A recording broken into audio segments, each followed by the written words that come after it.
አብንጫጫ ባንድ ሙቀጫ ምንም አባታ መጣ ጠላ ስንጠላ በሱ ነበር መስፈራራይ ጎንደር ደውላ ያወራች ነው ስሙትና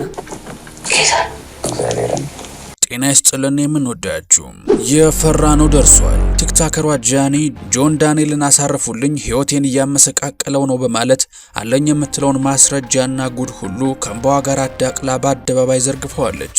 በምላሹ ጆን ዳንኤልም አለኝ ያለውን የስልክ ቅጂ ይዞ ብቅ ብሏል። ጃኒና አዶናይ ለጥምቀት ጎንደር በሄዱበት ምሽት ጃኒ ለጆን ዳንኤል ደውላ ምን አለችው? አዶናይን የዋሹት ሚስጥርም በትላንትናው ምሽት ይፋ ወጥቷል። በዚህ ሰዓት ብዙዎች ለአዶናይ እያዘኑ ይገኛሉ። ምን አጎደለባት ብለውም ይጠይቃሉ። በቲክቶክ መንደር በቀን ከ10 ቪዲዮ በላይ በመልቀቅ የሚታወቀው አዶናይ ቪዲዮ ከለቀቀ 24 ሰዓት ሞልቶታል። ሚስጥሩን ሁሉ ለወዳጆቹ በማጋራት የሚታወቀው አዶናይ ማዳ ለመጀመሪያ ጊዜ ዝምታን መርጧል።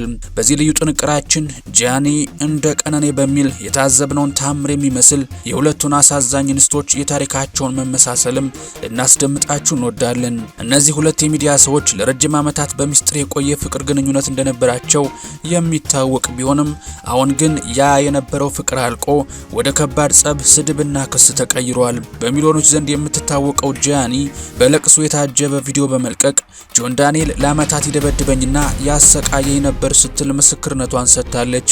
በሌላ በኩል ጆን ዳንኤል የቀረበበትን ክስ ሙሉ በሙሉ ውድቅ በማድረግ እኔ በጭራሽ አልመታዋትም ሲል በቤተሰቦቹና በአንድ ልጁ ስም ምሏል። ይህ ጉዳይ ከግለሰቦቹ ጸብ አልፎ አሁን ላይ ህዝቡ በሁለት ጎራ ተከፍሎ እንዲከራከርም አድርጓል። ጃኒ ተበዳይ ናት የሚሉና ጆን ዳንኤልን የምታጠፋበት ሴራ ነው የሚሉ ወገኖች እርስ በርስ እየተሟገቱ ይገኛሉ። ጃኒ በትክክል ምን አጋጠማት? ጆን ዳንኤል ለቀረበበት ውንጀላ የሰጠው ዝርዝር ምላሽ ምንድነው? አዶናይስ ያለበት ሁኔታ ከወዴት ነው? ህዝቡስ ስለዚህ ጉዳይ ምን እያለ ነው? የታሪኩን መነሻና አሁን የደረሰበትን ሙሉ መረጃ በዚህ ቪዲዮ በዝርዝር ልናስደምጣችሁ ተገናኝተናል። እናንተ ብቻ እንደተለመደው ላይክ እና ሰብስክራይብ የሚሉ ነጭና ቀይ ቀለሞችን መታ እያደረጋችሁ አብራችሁን ጥቂት ዝለቁም። ወደ ሙሉ ታሪኩ ከማለፋችን አስቀድመን ጃኒ እንደ ቀነኔ በሚል ርዕስ የሁለቱን እንስቶች ጥቃትና ተልባ ቢንጫጫ በአንድ ሙቀጫ የሚለውን አባባል የቀነኔ ጮኛ እንዳለው ሁሉ ጆን ዳንኤልም በትላንትናው ዕለት ላይቭ ላይ የነበረውን ቆይታ ያሳረገበት ንግግሩ ሆኗል። አብንጫጫ ባንድ ሙቀጫ ምንም አባታ መጣ። የነገሩ መመሳሰል በዚህ ብቻ አይደለም። ቀነኔ እጮኛዋን ይስፋ ብላ ወደ መስኮት እንዳመራችው ሁሉ ጃኒም ጆን ዳንኤል ካንቺ ጋር መቀጠል አልችልም እንለያይ ብሏት እንደነበርና አንድ ክፍል ሩጣ በመግባት ልትዘል እንደምትችል እየተናገረች ራሷን በስለት ልትጎዳ ሞክራ እንደነበር ጆን ዳንኤል ተናግሯል። በዚህም እኔ ሳልሆን ራሷ ላይ ያደረገችው ነገር ነው እንጂ እኔ ሴት ልጅ እንደዛ ላደርግ አልችልም፣ ምንም ቢሆን እህት አለኝ ሲል ነገሩን አስተባብሏል። ሌላኛው የጃኒና የቀነኔ መመሳሰል በዚህች ፎቶ ነው። እውነቱ ምንም ይሁን ምን በዳዩ ከየትም በምንም ምክንያት ይሁን ከነዚህ ፊቶች ላይ የሚነበበው ጥቃት የታፈነ እንባና ለሰው የማይነግሩት በራሳቸው ሰው የተገፉ በፍቅር ስም ስቃይን የተለማመዱ ድንገት በቁዘማ በቅጽበት አጋጣሚ ለታሪክ የተሰነዱ አንጀት የሚበሉ ፎቶዎች መሆናቸው ሌላኛው የሚጋሩት እውነት ሆኗል። ከዚህ ሁሉ ማስረጃና ጥቃት በኋላ የታሪክ መደምደሚያው ተልባ ቢንጫጫ የሚል ሲሆን በጃኒና በጆን ዳንኤል ጉዳይ ደግሞ ተልባ ቢንጫጫ በአንድ ሙቀጫ የሚል ተራ አባባል መሆኑ እጅጉን የሚያስተዛዝብ መገጣጠም ሆኗል። አብንጫጫ ባንድ ሙቀጫ ምንም አባታ መጣ። ነገሩ ምንድነው? ምን ተፈጠረ ካላችሁ ታሪኩ የሚጀምረው ከዓመታት በፊት ነው። ጃኒና ጆን ዳንኤል ለረጅም ጊዜ በሚስጥር የፍቅር ግንኙነት ውስጥ የነበሩ ቢሆንም በመሃል ጆን ዳንኤል ናዮ ከተባለች ሌላ ሴት ጋር ግንኙነት ይጀምራል። ብዙም ሳይቆይ ጆንና ናዮ በአንድ ላይ በቁጥጥር ስር ውለው ወደ እስር ቤት የገቡ ሲሆን ናዮ በእስር ላይ ያለች ነፍሰ ጡር መሆኗ ታውቆ ልጇን በዛው በማረሚያ ቤት ከወለደች በኋላ ከጆን ዳንኤል ጋር ያላቸውን ግንኙነት ይበልጥ አጠናክረዋል። በዚህ ሁሉ መሃል ግን ጃኒ እስር ቤት ተመላልሳ እንደጠየቀችውና ውክልናም ሰጥቷት እንደነበር ጆን ዳንኤል ያነሳል። ይህ ሁሉ ከሆነ ከረጅም ጊዜ በኋላ ነበረ ጃኒ ካሁኑ ፍቅረኛዋ ከአዶናይ ጋር አዲስ ህይወት የጀመረችው። ህዝቡም ጃኒ ካለፈው ስቃይና መከራ በኋላ ያገኘችው የህይወት ካሳ እንደሆነ በማሰብ ደስታቸውን ሲገልጹላት ቆይተዋል። ይሁን እንጂ ዛሬ ያ ሰላም ደፍርሶ ሁለቱ የቀድሞ ፍቅረኛሞች በከባድ ክስና ወንጀላ ተፋጠዋል። በቲክቶክ መንደር በሚሊዮኖች ዘንድ የምትታወቀው ጃኒ ድንገት ከ2.7 ሚሊዮን በላይ ተከታይ ያለው ዋና አካውንቷ መዘጋቱን ተከትሎ ለዓመታት በአካልና በስነ ልቦና ስትቀበል የነበረውን ስቃይ ይፋ አድርጋለች።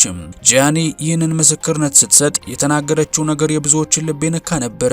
ለዓመታት የደበቅኩትን ሚስጥር ልነግራችሁን የመጣሁት ስትል ንግግሯን የጀመረችው ጃኒ ከጆን ዳንኤል ጋር የፍቅር ግንኙነት ውስጥ እንደነበሩ ገልጻ ግንኙነታችንን ይፋ አላደረግነውም ነበር፣ እሱ ምናልባት የኔ ጥፋት ሊሆን ይችላል ካለች በኋላ በግንኙነታቸው ውስጥ ከፍተኛ የሆነ በደል ይፈጸምባት እንደነበር ተናግራለች።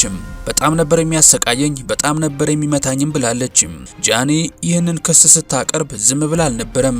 በትከሻዋ በአይኗና በተለያዩ የሰውነት ክፍሎቿ ላይ የደረሱ የድብደባ ለምጦችንና አስደንጋጭ ጥቃቶችን በምስል አያይዛ በማስረጃነት አቅርባለች። የምንወዳችሁ ተመልካቾቻችን እነዚህን ምስሎች በሚዲያችን ማስተላለፍ ሕጉ ስለማይፈቅድ ዲስክሪፕሽን ላይ በምታገኙት የቴሌግራም አድራሻ እነዚህን ፎቶዎች መመልከት እንደምትችሉ እያሳሰብን መረጃውን ወደ እናንተ ማድረሳችንን እንቀጥላለን። ከድብደባው በተጨማሪ ግንኙነታቸውን ለማቋረጥ በሞከረች ቁጥር ከኔ ከተለያየሽ ከቲክቶክ አጠፋሻለሁ፣ ላይቭ የምትሰሪውን ዘጋዋለሁ፣ መስራት አትችም የሚል ማስፈራሪያ ቃል ወረውራት እንደነበረም ገልጻለች። ታዲያ በትላንትናው ዕለት አካውንቷን በድንገት ማጣቷን ተከትሎ ጆን ዳንኤል ለዓመታት ሲዝትባት የነበረው ማስፈራሪያ መሬት መውረዱን እንደሚያሳይ ጃኒ ተናግራለች። አካውንቴ ከዚህ በፊት ምንም አይነት ማስጠንቀቂያ እንኳን ኑሮት አያውቅም፣ ትላንት ግን ምንም ሳላጠፋ ተዘጋ ስትል ድርጊቱ እሱ ያደረገው እንደሆነ ገልጻለች።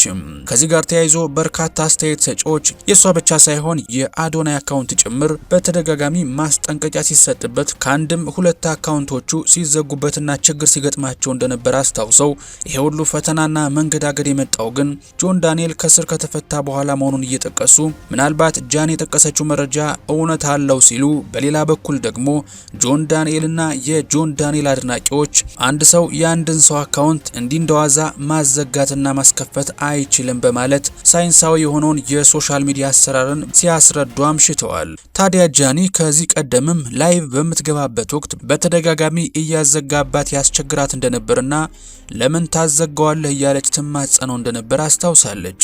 ይህ ሁሉ በደል ሲፈጸምባት የጆን ዳንኤል እናትና እህት እንደሚያውቁም ጃኒ ተናግራለች። ጆን ዳንኤል ይህን ጉዳይ ሲያስተባብል አረ እናቴ እንዳትሰማ ታዝንብኛለች፣ እንደተባለው እናቴና እህቶቼ ምንም የሚያውቁት ነገር የለም ሲል ለጉዳዩ ምላሽ ሰጥቷል። ጃኒ ትቀጥላለች።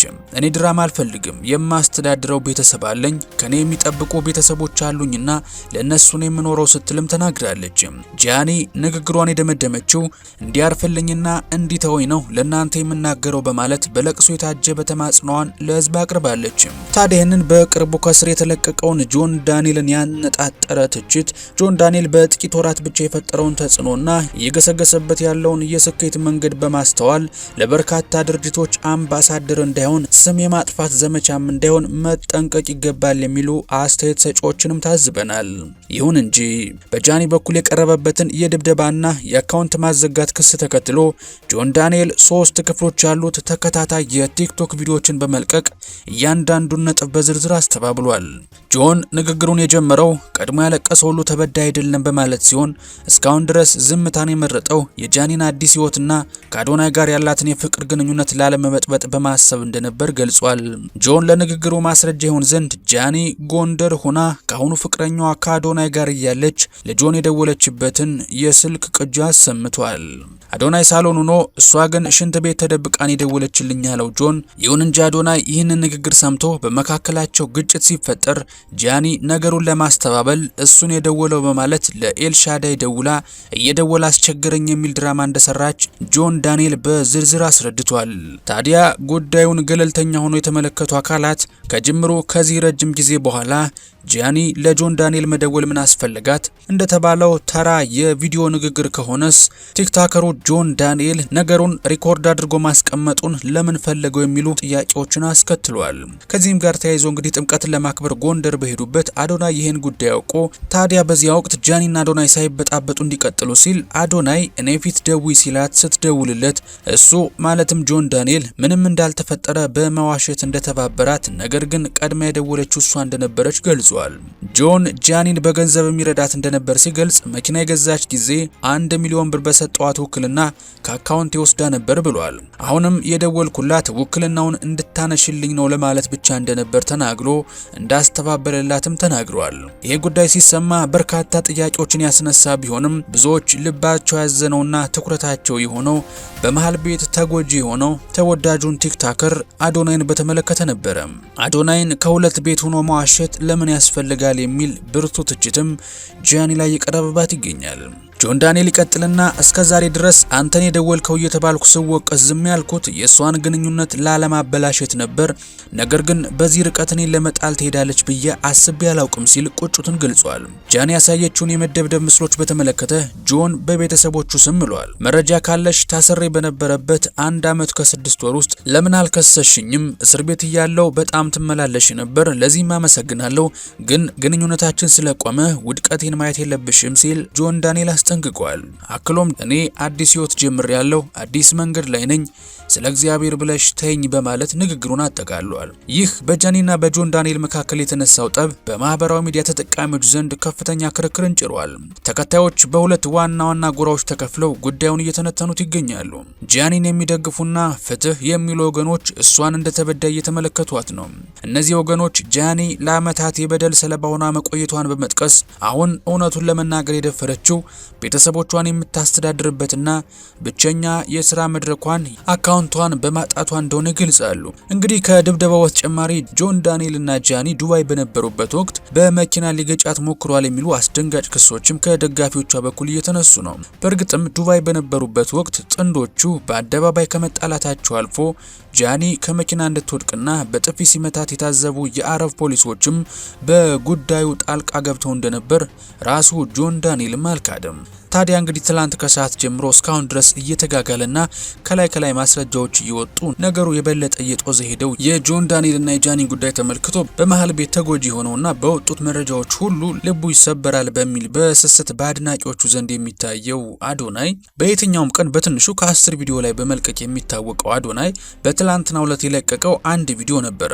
እሱም የፍቅረኛው የጃኒ አካውንት መዘጋቱን ተከትሎ ሁለተኛ አካውንቷን ለማስተዋወቅ ነበረ። ከዛ በኋላ ግን ነገሮች እየተባባሱ ጉዳዩ የበለጠ መነጋገሪያ ሲሆንና በሁለቱም ወገኖች ያልተጠበቁ መረጃዎች ሲወጡ እንደነበር የሚታወስ ነውና አዶናይ ይህን ቪዲዮ እስከምናዘጋጅበት ድረስ ለተከታዮቹ ቪዲዮ ካጋራ 24 ሰዓት አልፎታል። ሌላው ቢቀር እንኳን በጉጉት ሲጠብቁ የነበረው 5 ሚሊዮን የመግባት እቅዱ በትላንትናው ዕለት ተሳክቶ ነበር። እሱን ለማክበርና ደስታውን ለመግለጽ እንኳን በቲክቶክ መንደር ብቅ አለማለቱን ተከትሎ ብዙዎች አዶናይ ስላለበት ሁኔታና ስለ ደህንነቱ አጥብቀው እየጠየቁ ይገኛሉ። ነገሩን የባሰው የሚያደርገው ደግሞ አዶናይ ካሁን በፊት በህይወቱ የሚገጥሙትን ችግሮች፣ ሀዘኖችና ፈተናዎች እንዲሁም ደስታውንና ጭፈራውን ሳይቀር ለተከታዮቹ ያጋራ እንደነበር የሚታወቅ ነበርና አሁን ላይ ዝምታን መምረጡ ከስካሁኑ የባሰ ድባቴ ውስጥ ገብቶ እንዳይሆን ወዳጆቹ በስጋት ሀሳባቸውን እያጋሩ ነው። እንግዲህ ሁለቱንም ወገኖች ያላቸውን መረጃ ይዘው በህግ መጨረስ ቢችሉ ለሁሉም የሚበጅ መፍትሄ ይሆናል እየተባለ ነው።